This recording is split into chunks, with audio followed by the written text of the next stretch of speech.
Thank you. Representative Tlaib. Thank you so much. Thank you all for, of course, being here. But I want to tell you, Ms. Gibson Brown, I didn't know your name. I saw that image immediately in front of your home. That's your home, right? I don't know if you realize how much it connected so many Americans, including myself, across the country. It's your porch, your private home. And all I kept thinking about was looking at the military gear, the silencers. I don't know if you realize I watch those things, the military gear. And, you know, I start digging and I find out that ICE is primarily contracting out with two of the I think federal immigration agencies contracted primarily with two firearm manufacturers to buy guns in 2025. And in the last hearing, I specifically talked about how they purchased like taser launches or something, all this stuff. But now, according to some records, a report that recently came out, they've already spent about Border Patrol contract with the same companies, and together ICE and Border Patrol contracted for more than $30 million in ammunition and $25 million in what they call less lethal. But guess what less lethal is, Ms. Gibbs? It's pepper ball guns. That's still lethal, and pepper sprays, including tasers and other things. I say this because I feel like there's also these companies pushing and militarizing our neighborhoods and communities. They're making money off of it. Thank you so much for your help. I do want to enter the record. I know this is a shadow hearing, but it's important.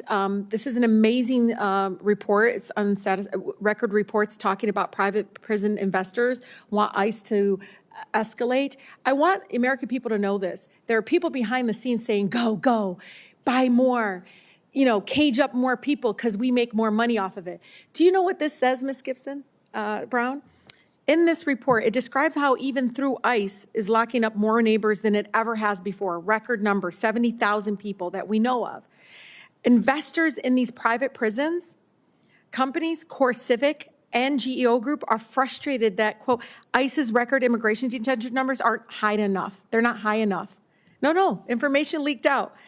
The violent kidnappings, the murders, incarceration for our loved one is fueling record profits for these companies, and it's still not enough to satisfy their greed. What's scary is that CoreCivic's alone's profit spiked up $116.5 million in 2025, 70% increase, y'all, from the previous year, 70% increase. GEO Group, which has one of the largest for-profit, I call it ICE warehouse center in Baldwin, 3 hours outside of Detroit. George Zoley, who called the first year of Trump's second term the most successful year for them in the company's history. Both of them, that company, for instance, GEO Group, made $254 million in profit last year in 2025. Both companies are projecting even larger profits this year in 2026 already, and we're not even in March yet. An ICE CPP plan to cage tens and thousands of our loved ones in unsafe warehouses. They want to build a warehouse in Romulus, which is right outside, a suburb right outside of Detroit. The companies in the administration do not view us as human beings. They view us as potential profit and shareholder value.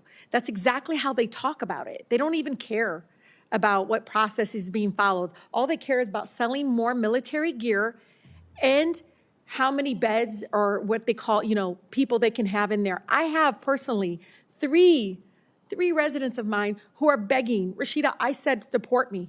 Send me, you know, since July, because they can't stand it. There's already been attempted suicide at North Lake in Baldwin, Michigan.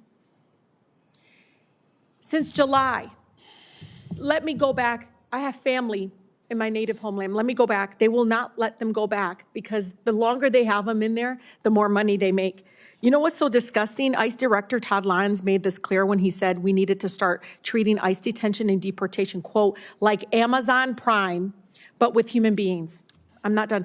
It's not a coincidence that these two prison companies and their executives have donated millions of dollars to sitting members of Congress to ensure that record profits keep coming at the expense of lives of safety of our loved ones. The drive for profit will cause, of course, ICE to continue to fuel.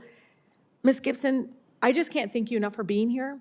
And, you know, I wanted to ask you questions, but I actually get tearful hearing your story. I don't know if you know, you didn't know who I was, but just seeing this on your porch, I want to know your story.